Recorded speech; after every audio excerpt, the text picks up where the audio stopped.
Here we are, Monday, February the 14th on DataTube, blizzard. As you can see right now, the wind is a little bit better. However, snow drifts are still getting pretty high. Most of the snow just came today and has been blowing around. Another 20 centimeters coming before it's over by morning.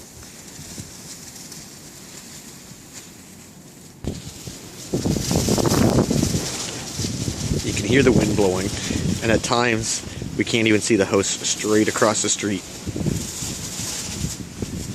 Wind gusts are already 65 kilometers an hour, predicted to go up as high as 80.